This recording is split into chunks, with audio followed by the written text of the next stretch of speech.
Hello everyone, I'm NEFC and this is Blue Lions TV, and today I'm bringing you guys another combined 11 video between Chelsea and Manchester United, who would make the ultimate team between the two clubs. But before I get into the video, please smash that like button, help me get 500 likes for this video, and also if you haven't pressed the bell notification button, press that, what you waiting for, and stay tuned to all things Blue Lions TV. Now for this combined 11 video, I'm going to be using a 4-3-3 formation, and I'm using this formation because I personally feel that it really complements both teams. But getting straight into the video, starting with the goalkeepers now. On Chelsea's side, out of Courtois, Caballero and Eduardo, versus the Manchester United side with De Gea, Sergio Romero and João Pereira, who will make it into the team.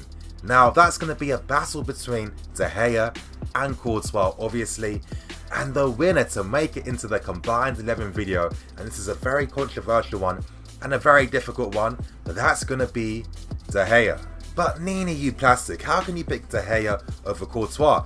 And of course you guys, it's a very difficult pick, but the reason why I'm going for De Gea is that I feel that he's more complete, and what makes him more complete is the fact that he can distribute the ball out from the back, and Courtois just can't do that to a world-class level. I think they're very similar, even though De Gea is very acrobatic and possesses a lot of flair when he saves shots. I feel that they're both as effective as each other when it comes to shot stopping, but I just feel that De Gea edges it because he can kick the ball out and he can make a pass out from the back. Now moving into central defence, on Chelsea's side, out of David Luiz, Christensen, Rudiger, Azpilicueta and Cahill, versing their opponents from Manchester United in Smalling, Bailey, Jones, Lindelof and Rojo. The battles that I'm picking are going to be between Luiz versus Bailey and Azpilicueta versus Chris Smalling.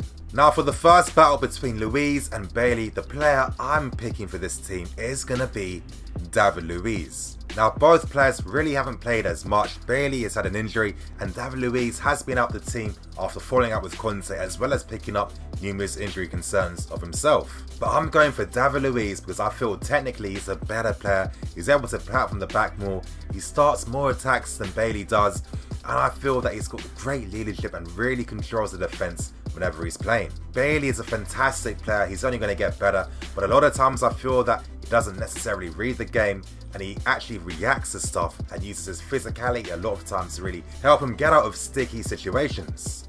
And for the second battle between Azpilicueta and Chris Smalling, well, this is a very easy one. Azpilicueta easily walks into this team. He's been one of the best defenders in the Premier League consistently now, and he's getting better. His aerial threat's improving. His defending of the far post has got much better as well. One-on-one, he's a better tackler. That game against Barcelona really summed everything up, to be honest. He really just had Suarez in his shell. Suarez couldn't get past him. Azpilicueta sticks with his man. He's tenacious in the tackle. And honestly, this guy walks into the team easily. Now moving on to the left back position. On Chelsea's side, out of Alonso and Emerson, and on Manchester United's side, out of Luke Shaw, Ashley Young and Blind, who would make it into the combined 11 team. Now the battle is going to be between Alonso and Ashley Young, and the winner to make it into the team is going to be Marcos Alonso. Now this was pretty easy. Emerson hasn't played enough games, unfortunately. Luke Shaw really doesn't play enough for Manchester United. If it was an alternate universe where he'd be playing consistently, he'd probably be getting into this team. And with Blind, honestly, he's never been too amazing playing as a left back. Now, Ashley Young has cemented his place in the Manchester United team playing as a left back this season, and he's been pretty effective. I think he's been having a very good year. He's been one of the most top performing left backs in the country, but I think with Alonso, he's definitely having a much more consistent, better season, scoring vital goals. His defending slowly starting to get better. Plus, I feel he's just a better defender compared to Ashley Young. Now moving on to the opposite flank for the right back position. On Chelsea's side, out of Moses and Zappacosta, versing the guys playing for Manchester United, Valencia or Darmian, who's going to make it into the team? Well, the initial battle is going to be between Victor Moses and Antonio Valencia, and the player that I'm picking for this team is Victor Moses. Now again, this was a very difficult one to pick from. Valencia has been very consistent for Manchester United, but when it comes down to the nitty gritty, I feel that Moses possesses a few things that Valencia doesn't possess, and I think that's defending. I feel that personally Moses is better defensively compared to Valencia. Valencia gives away more fouls, and at the same time you have to realise that Valencia has more freedom playing down that right hand side compared to Moses. Valencia has the freedom of space to move into the final third. Moses, most times, he doesn't have that. And I feel defensively, he's just better compared to Valencia. He doesn't give away as many fouls. He's a great outlet to play out from defence as well. Plus, he's good in the air, better compared to Valencia, and physically stronger. Even though Valencia has been very consistent, he's a very good player in itself. Honestly, if someone asked to have Valencia over Moses, I wouldn't disagree with you. I just feel that it's going to come down to personal choice for this decision, and I've gone with Victor Moses. Now, moving into central midfield, from Chelsea's side, from Fabregas, Kante, Bakayoko, Drinkwater and Barkley versus our opponents of Man United in Pogba, Carrick, Matic, Herrera and Fellaini.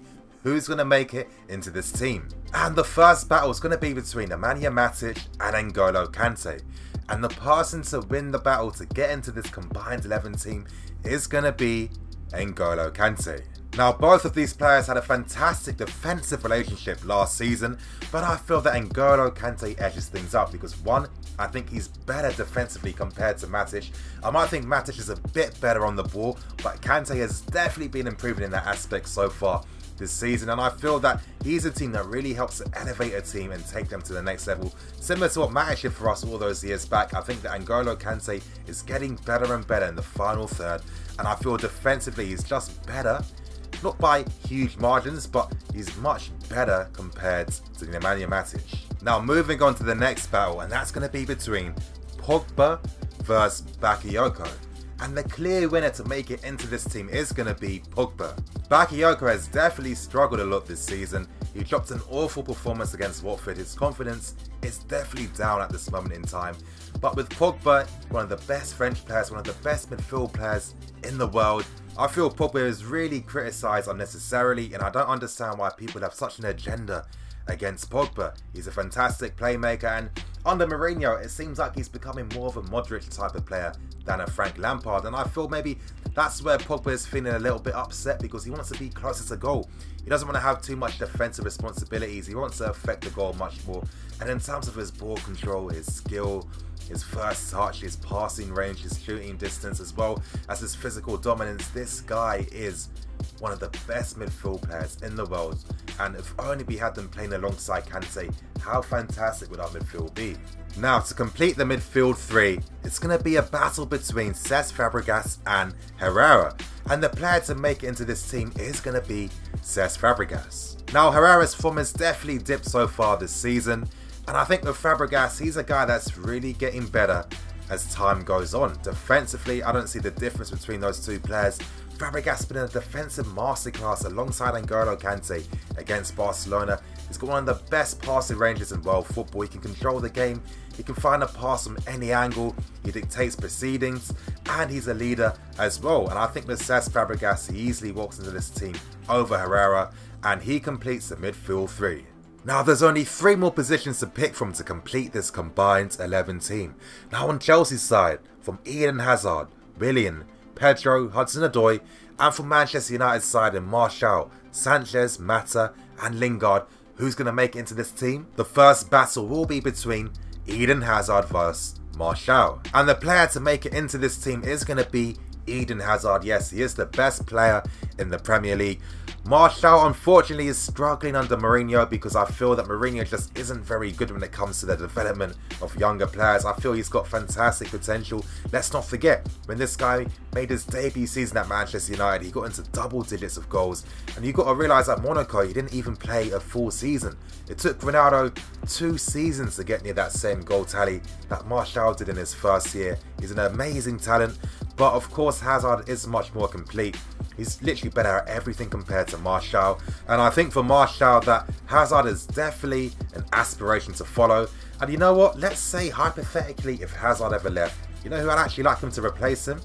That would be Martial. So again, high praise to Martial, but of course Hazard is the best player in the league and it's not really a contest. And to fill the position on the right hand side, that's going to be a battle between Alexis Sanchez and Willian. And the player to make it on the right hand side will be Alexis Sanchez. Now for me, Sanchez has been much more consistent compared to Willian these past couple of years, and I think that Sanchez has one thing that Willian doesn't possess, and I feel that Sanchez does know how to make that off the ball movement that Willian definitely lacks. And I felt that if Willian was able to make those runs in behind that Sanchez can, he'd be much more effective playing on the right hand side. I personally feel Willian's much better in the middle and on the left hand side where he has that freedom to roam.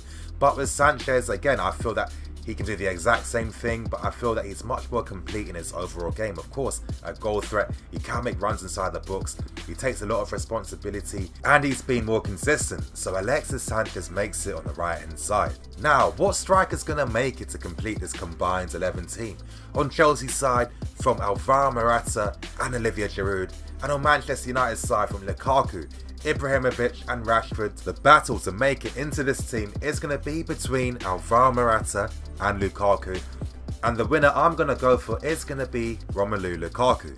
And the reason why I'm going for Lukaku over Morata is that he's a better finisher compared to Alvaro Morata. He's had a history of scoring and banging the goals in the Premier League, and I feel that his overall play is underrated compared to what a lot of people say. Yeah, of course, he's playing under Mourinho's system. It can be very difficult because you have to create a lot of chances for yourself. Plus, there's no system of play in terms of creating shot opportunities. But I feel with Lukaku, his physical presence, he's better aerially compared to Morata, plus his finishing.